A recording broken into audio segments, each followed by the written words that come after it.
नमस्कार विद्यार्थी मित्रांनो, मी प्राध्यापक GS लायरे आपलं पुन्हा एकदा स्वागत करतो. आज आपण इन्शुरन्स क्लेम अकाउंट्स या प्रकरणातील लॉस ऑफ स्टॉक पॉलिसी या मेथडवरील चौथ्या प्रॉब्लेमचं प्रॅक्टिकल सोल्युशन बघणार आहोत.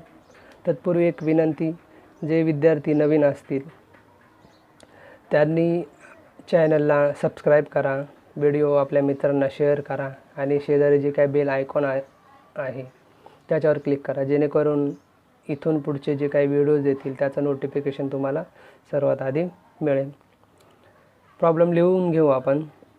प्रॉब्लेम विद्यार्थ्यांनो वहीमध्ये लिहून घेऊ आपण, जेणेकरून ज्यावेळेस आपण सोल्युशन बघू त्यावेळेस तुम्हाला ते समजण्यास सोपं जाईल. There was a fire in the godown of Atlas Trading Company, Ahmedabad on 31st December 2014.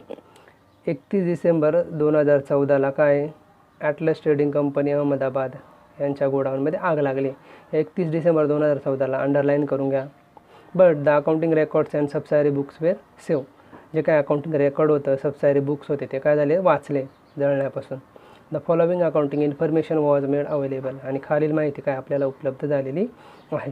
Stock on 1 जुलै 2013 44,000. Purchases for the year ended 30 June 2014 51,800. Returns outward for the year 2013-14 800. Carriage inward for the year 2013-14 9,000. Sales for the year ended 30 June 2014 90,700. Returns inward for the year 2013-14 700. Stock on 30 June 2014 rupees 30,800. Purchases from 1st July 2014 to 31st December 2014 32,400. Returns to suppliers from 1st July 2014 to 31st December 2014 400. Carriage inward for the period 1st July 2014 to 31st December 2014 4,000. Sales from 1st July 2014 to 31st December 2014 50,800. Returns from customers from 1st July 2014 to 31st December 2014 800. There was a practice in the firm to value stock at 10% above cost. या 10%ला पण काय करा, underline करून घ्या. Stock worth rupees 4,000 was save. 4,000चा माल काय वाचलेला आहे. The amount of policy was rupees 21,000. Policy amount किती आहे, 21,000 रुपये. Incorporating and average clause in the policy. आणि ॲव्हरेज क्लाउज ॲप्लाय आहे त्याच्यामध्ये. त्याच्यावरनं आपल्याला calculate the insurance claim to be lodge with the insurance company for loss of stock by fire. अशा पद्धतीनं हा प्रॉब्लेम आपण लिहून घेऊ अगोदर. बघा आता लॉस ऑफ स्टॉक पॉलिसीचा हा प्रॉब्लेमचं सोल्युशन हे चौथं सोल्युशन आहे. याच्या अगोदरच मी तुम्हाला सांगितलेलं आहे की प्रॉब्लेम आपण कशा पद्धतीने अगदी सोप्या पद्धतीनं काय आपण सोडू शकतो आहे. का दोनच गोष्टी लक्षात ठेवायच्या, एक काय ट्रेडिंग अकाउंट आणि एक मेमोरंडम ट्रेडिंग अकाउंट. आणि जी काय डेट असते ती डेट आपल्याला लक्षात ठेवायची असते. का ज्या पूर्ण वर्षाच्या फिगर्स असतील त्या कुठं जातील, ट्रेडिंग अकाउंटला. परत एकदा सांगतो आहे का ज्या पूर्ण वर्षाच्या फिगर असतील त्या कुठं जातील, ट्रेडिंग अकाउंटला. आणि ज्या काही कमी कालावधीच्या, वर्षापेक्षा जास्त, म्हणजे आर्थिक वर्ष सुरू झाल्यापासून आग लागल्या असेल त्या दिवसापर्यंतच्या ज्या काही फिगर असतील, परचेस असू द्या, सेल्स असू द्या, या कुठं जातील, मेमोरंडम ट्रेडिंगला. म्हणजे या तारखेच्या बघा 1 जुलै 1/7/2014 टू 31/12/14. इतकं सोपं आहे. आता या प्रॉब्लेममध्ये नवीन काय आहे बघा, का जो स्टॉक आहे तो 10% अबो कॉस्ट दिला आहे. मागच्या प्रॉब्लेममध्ये तो 90% होता, म्हणजे 10% कमी. आणि या प्रॉब्लेममध्ये काय दिलं आहे, 10% जास्त. टक्केवारी कमी असू द्या, जास्त असू द्या, आपण ती 100%वरच आणायची किंवा 100% करून घ्यायचा. इतकं सोपं आहे. चला आपण प्रॉब्लेम बघू. बघा प्रॉब्लेम समोर ठेवा तुम्ही, जो लिहून घेतला आहे तो.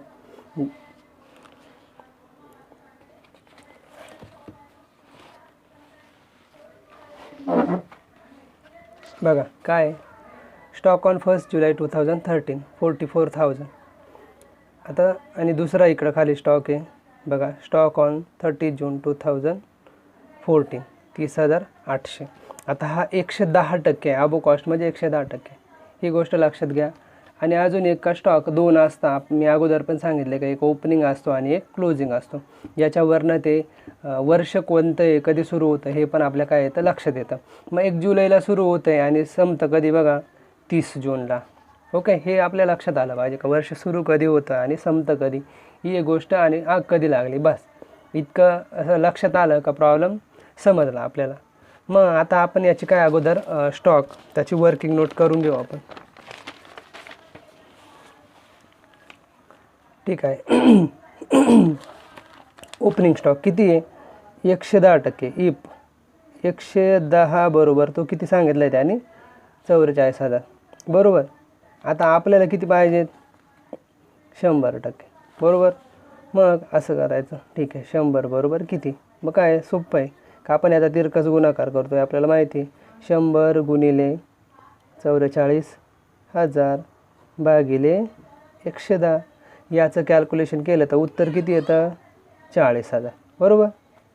40,000 म्हणजे ओपनिंग स्टॉक. ओके, ही 40,000 रुपये आली, मग ती आपण घेऊ इथं. आता ओपनिंग स्टॉक कुठं असतो आपल्याला माहिती आहे का, ट्रेडिंग अकाउंटच्या डेबिटला पहिल्याच ओळीवर इथं 2 ओपनिंग स्टॉक. किती काढला तो, 40,000. लक्षात आलं का, हे अगदी सोपं कॅल्क्युलेशन आहे. त्याच्यानंतर प्रॉब्लेम काय आहे का, purchases for the year ended 30 June 2014 51,800 रुपये. ठीक आहे, हे परचेसेस आहे. इथं काही दिले आहे का दुसरी मुदत वगैरे, 2 तारखा नाही. याचा अर्थ ही परचेसेस काय पूर्ण वर्षाची बरोबर. मग पूर्ण वर्षाची परचेसेस कुठं जाते, ट्रेडिंग अकाउंटला. मग इथं लिहायचं 2 परचेसेस. आता याच्यावर काय ॲडजस्टमेंट आहे, त्याच्यामुळं मी ती काय करतो, इनरलाच लिहितो.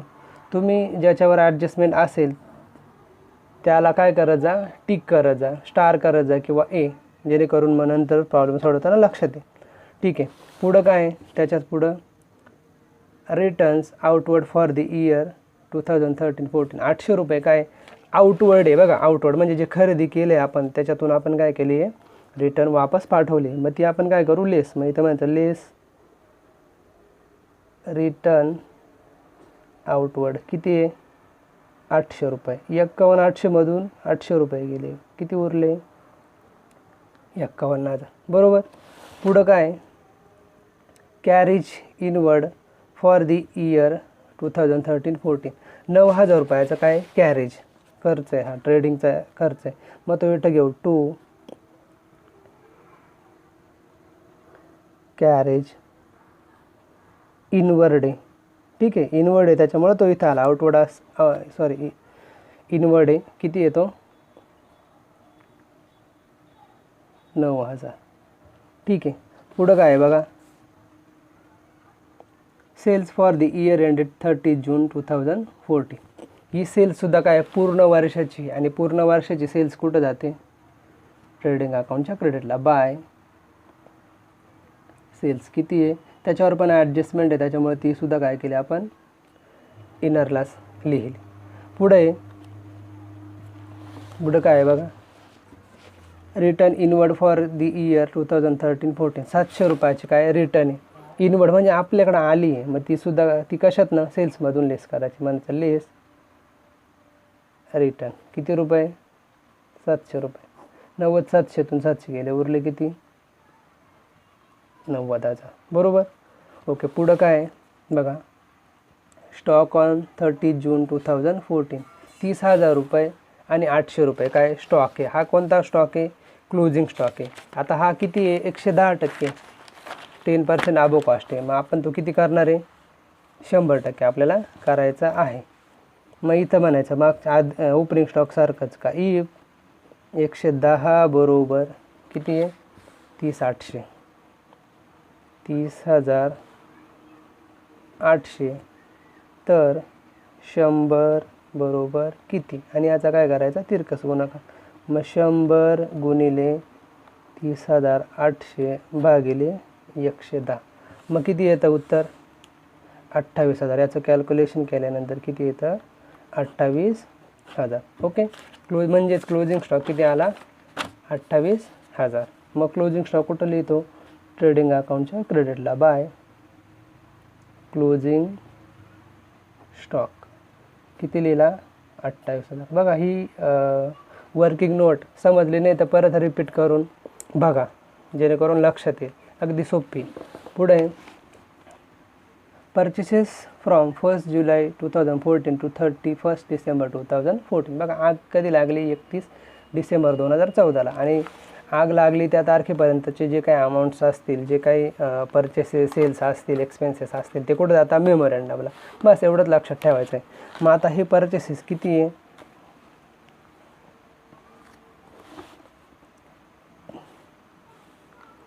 32,400 रुपये. मग ते इथं लिहू आपण 2 नंबरला. To purchases 32,400. ॲडजस्टमेंट आहे त्याच्यावर, इनरला लिहिलं. त्याच्याच खाली काय आहे बघा?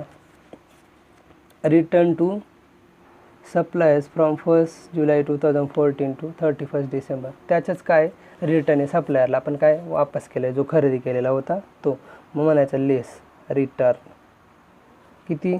400 रुपये. बरोबर. आउटरला किती आले? 32,000 रुपये.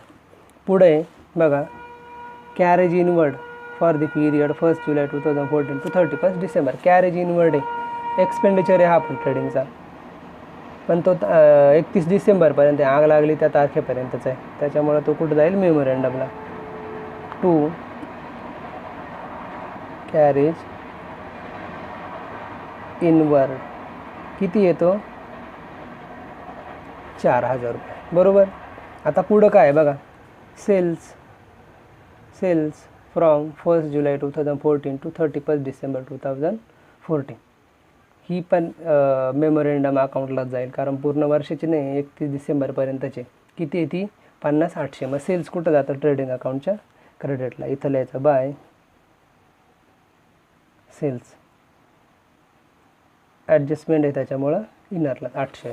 आणि त्याच्याच खाली काय दिले बघा? Returns from customer from 1 July 2014 to 31 December 2014. 800 रुपये रिटर्न आहे. मग ते काय करू आपण? लगेच लेस करू. रिटर्न किती आहे? 800 रुपये. आउटरला किती आले? 50,000. त्याच्यानंतर काय आहे बघा?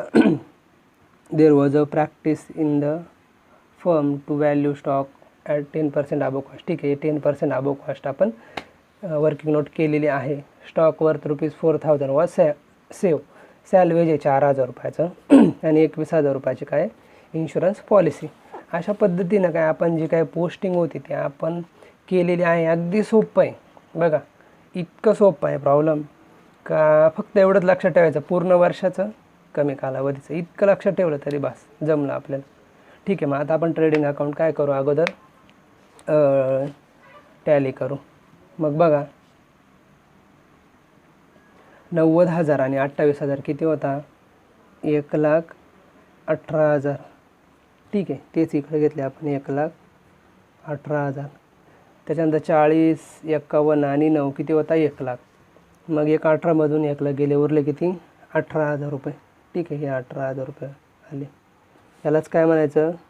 To gross profit carried down. खाली बॅलन्सिंग फिगर. ठीक आहे, हे 18,000 रुपये आले. मग याच्यानंतरची स्टेप आपल्याला माहिती आहे. काय काढायचं आपल्याला? Rate of gross profit on sales. Calculation of rate of gross profit on sales. त्याचा फॉर्म्युला आहे तो आत्तापर्यंत तुम्ही पाठच केलेला असेल. काय फॉर्म्युला आहे? Gross profit upon sales into 100. ठीक आहे, झालं. आणि याच्यात अमाऊंट टाकायचं. तर जी पी किती काढला आपण? 18,000. बरोबर. आणि सेल्स किती आहे बघा इकडं ट्रेडिंग अकाउंटच्या क्रेडिटला? 90,000 आणि इंटू 100. याचं कॅल्क्युलेशन केल्यानंतर टक्केवारी येते 20%. पर्सेंटेज किती येतं? 20. याचा अर्थ ग्रॉस प्रॉफिट किती आहे? सेलच्या 20%. याच्यावरनं आपण मेमोरंडम ट्रेडिंग अकाउंट काय करू, सॉल्व करू. बघा इथं 2 ओपनिंग स्टॉक लिहायचा राहिले आपला. ओके, मग हा ओपनिंग स्टॉक कोणता असतो हे तुम्हाला सांगितलं आहे मी, परत एकदा सांगतो का. ट्रेडिंग अकाउंटचा जो काही क्लोजिंग स्टॉक असतो हाच काय असतो, मेमोरंडम ट्रेडिंग अकाउंटचा काय असतो, ओपनिंग स्टॉक असतो. आता आपल्याकडे इथं बघा टॅली करण्यासाठी 2 गोष्टी नाही आहेत इथं. एक तर जी पी पण नाही आणि क्लोजिंग स्टॉक पण नाही. मग आपण काय करू, आता जी पी काढू आणि त्याच्यावरनं काय करू, जो स्टॉक आहे क्लोजिंग स्टॉक तो काढू. मग जी पी कसा काढायचा बघा इथं, टू ग्रॉस प्रॉफिट. त्याच्यासाठीच आपण हे 20% काढलं आहे. ग्रॉस प्रॉफिट किती आहे, 20% ऑन सेल्स. ठीक आहे, सेलच्या किती आहे तो 20%. मग सेल्स किती आहे बघा इथं खाली, मी परत एकदा कॅल्क्युलेशन करतो का. सेल्स आहे इथं, हे बघा 50,000. 50,000 गुणिले 20 भागिले 100, बरोबर. मग एक 0 कट केला, 5,000 रुपये आणि 5 जुने 10,000 रुपये. किती आला ग्रॉस प्रॉफिट, 10,000 रुपये आला.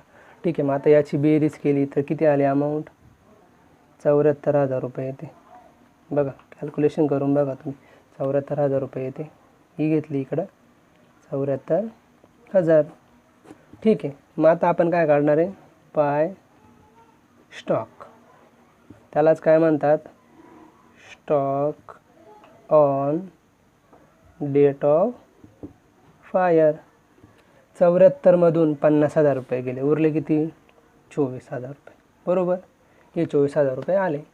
मग आता आपण पुढं जाऊ, आपल्याला काय काढायचं आहे आता, स्टॉक डिस्ट्रॉय बाय फायर. हे बघा, ascertainment of value of stock destroy by fire. हे मी आधीच लिहून ठेवले, हे आखून पण आधीच ठेवलं मी इन दी बुक्स ऑफ. त्याच्यानंतर हा, जेणेकरून जो आपला व्हिडिओ असेल तो कमी कालावधीचा व्हावा यासाठी. ठीक आहे, आता याचा फॉर्म्युला किंवा ज्या फॉर्म्युला आपल्याला माहिती आहे, stock on the date of fire. ठीक आहे, इतक्यात शोधला आपण. किती येतो 24,000 रुपये, बरोबर. याच्यामधून काय वजा करायचं, स्टॉक सॅल्वेज. ह्या गोष्टी पाठच करून टाकायच्या. किती आहे स्टॉक सॅल्वेज, प्रॉब्लेममध्ये दिलं आहे बघा 4,000 रुपये. म्हणजे किती आलं, 24मधून 4 गेले 20,000 रुपये. हा 20 काय आहे, stock destroyed by fire. Okay, हा 20,000 रुपये काढला. आता शेवटचे काय, application of average clause. Application क्लाउजचा जो काही फॉर्म्युला आहे तो सुद्धा तुम्ही पाठ केलेला असेल, नसेल केला तर असा पाठ करून टाका. पाठ केला तर नुसत्या फिगर टाकायच्या बाकी राहतील आपल्या. मग क्लिप काय, value of insurance policy. Insurance पॉलिसीची जी काही रक्कम आहे ती प्रॉब्लेममध्ये दिलेली असते. आता आपल्याला दिलेली आहे ती किती दिली आहे बघा, प्रॉब्लेममध्ये बघा 21,000 रुपये दिलेली आहे. Value of stock on the date of fire आपण काढलेली आहे, किती काढली, भागिले 24,000. आणि लॉस ऑफ स्टॉक इतक्यात काढला आपण, किती 20,000 रुपये. बघा किती सोपं आहे. याचं कॅल्क्युलेशन केल्यानंतर किती येतं, 17,500 रुपये. काय येतो आपला क्लेम. यालाच काय म्हणायचं, अमाऊंट ऑफ क्लेम 17,500. किती सोपं आहे. आता हा आपला चौथा प्रॉब्लेम होता. हे 4ही प्रॉब्लेम तुम्ही जर सोडवले तर तुम्हाला काहीही अडचण याच्यामध्ये येणार नाही. ठीक आहे, प्रॅक्टिस करा, खूप सारे प्रॅक्टिस करा. परत